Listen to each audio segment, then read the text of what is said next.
নিব না, সারাকেও গাড়ি কেউ নিব না। আমাদেরটাই আপনাদেরও নিয়ে যায়। আরে বাবা,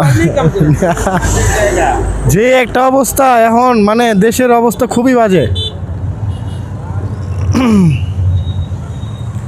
যাও টান দাও।